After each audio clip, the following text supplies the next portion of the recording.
So I figure since I'm not streaming today, I can show you the chicken that I made, the, orange looking chicken. So this is expired 3 days ago. I don't know if you can really see, May 30th. And today I believe is the 2nd, but it's whatever. So you take the double burner, so you push it to the left, and I can show you, I guess. You put it about that far, because you want it to start getting hot pretty quickly.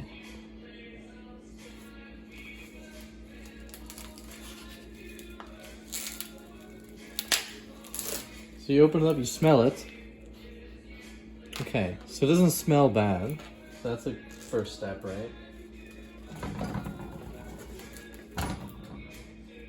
And it's gonna have the wrapper stuff because this is the fancy chicken.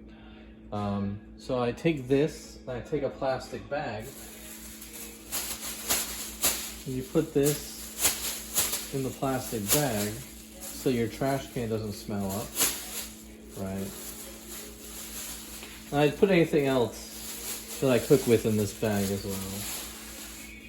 So that's gonna start doing some things. Take a little spatula over here, my pink guy.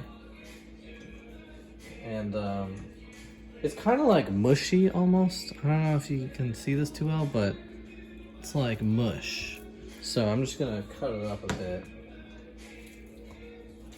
It gets stuck to the spatula, but it doesn't matter. It'll all get very finely chopped later as it actually starts cooking. But I'm just kind of spreading it out, getting some surface area. And a lot of this came up because, I don't really like cooking with oil too much. Get a couple pieces of chicken off the spatula.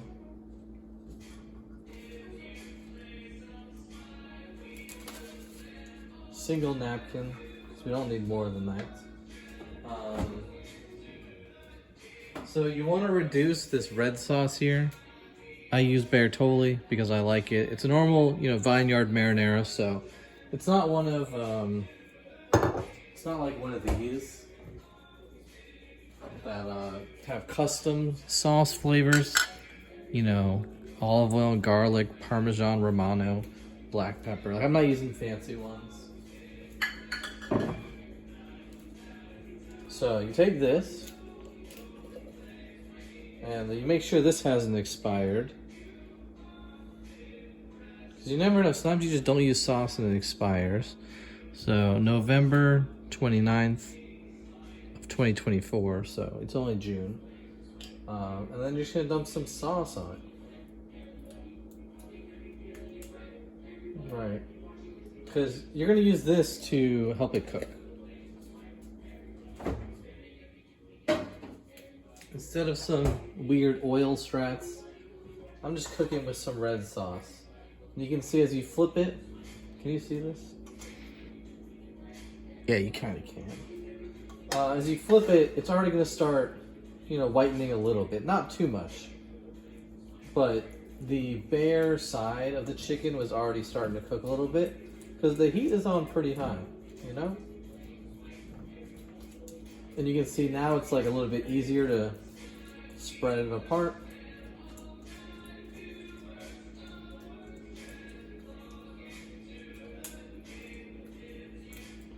So I'm just gonna leave it like that for a little bit.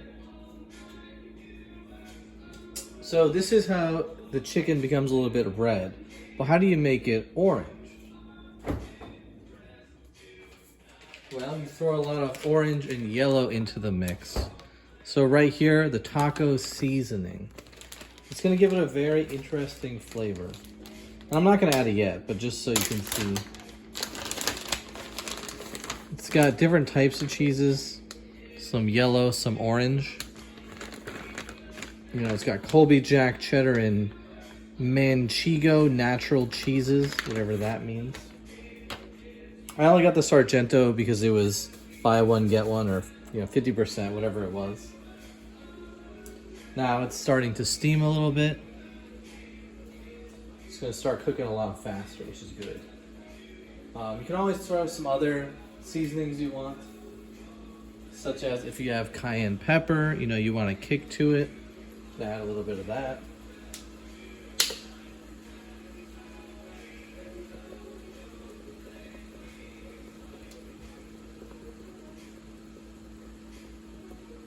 Just a little bit. If you want a little bit of a burn sensation, you can add some garlic powder.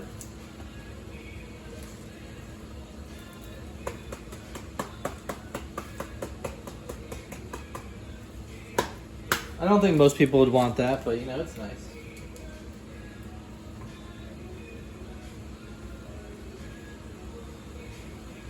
But I'm gonna add one more spice, but it's gonna be a little bit later.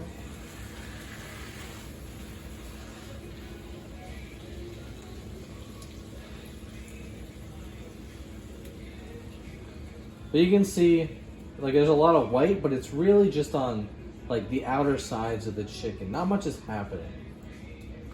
This red sauce, though, I'll move the camera. You can see the red sauce is just very much melting. So it's not going to be something you put on. See in the bottom right there? It's actually starting to boil because it's just reduced to a liquid. So that's what I'm looking for, because that's going to be the base for how we create the sauce. And it's also going to make it not soupy, but when you put it in a bowl, you're going to have the chicken and the juice under it. So we're not cooking out the juice. We're actually incorporating the water within the chicken that's seeping out and not totally evaporating with this sauce, with the cheese, and it's gonna make a sauce. If that makes sense. So just stir it every now and then so it doesn't boil like crazy.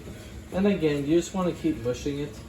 This is a pretty good technique here. If it's all like bundled up, let's say, you just push it out and it will separate the chicken. Because we're looking for very small pieces. We want it to be super small pieces of chicken. I don't know what to call them. I don't know the exact terminology. But it's going to keep wanting to stick together. It's kind of like a cheesesteak style small chicken, whatever they call that. So you see a big bump and you just repeatedly attack it and mush it off. It's going to keep wanting to do that.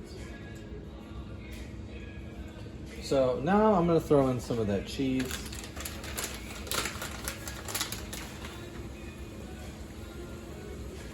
I'm going to have to open another bag because this barely has any in it. Just like small pieces.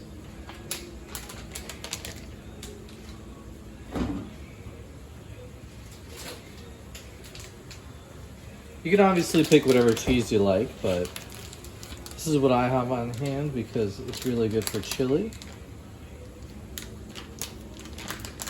The brand doesn't matter. This is fairly long, but again, doesn't matter at all. It's gonna melt into the sauce. Because remember, we're not adding other sauce to this chicken, so feel free to use a lot of spices, a lot of cheese. This is where we're going to get our flavor that isn't pure chicken.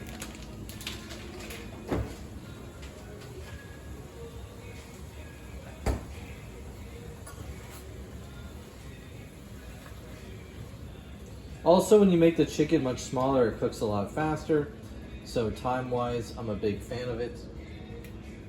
I'm only cooking the chicken because it's going to expire, and I don't want to put it in the freezer, whatever. So the last spice I'm going to put on here towards the end, I think it's really nice for coloring, but it does something with texture as well. I cannot figure it out. I've been using it for years. It is ground mustard. It really makes the consistency of sausage thicker, and I like it.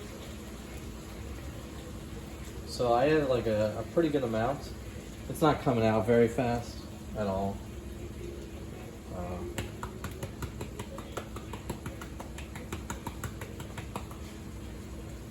but I'll show you a close-up here of what it's looking like so far.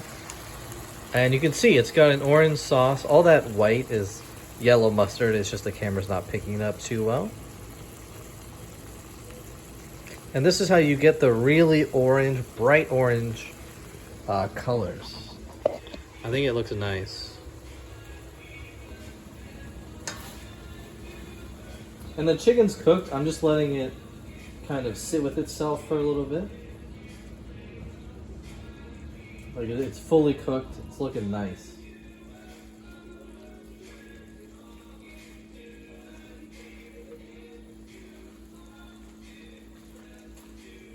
Look at that. Super small. It's very evenly distributed. Everything is. And what you have here is a marinara cheese sauce, which you probably never heard of, but it's really good stuff. I've been pushing this with beef and mashed potatoes ever since I got into college, really. So now I'll move it over into a bowl here.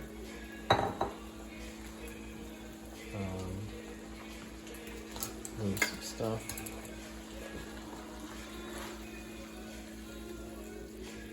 Normally I would just dump it from the pan, but just to kind of show you a little piece here in case you were doing servings with this.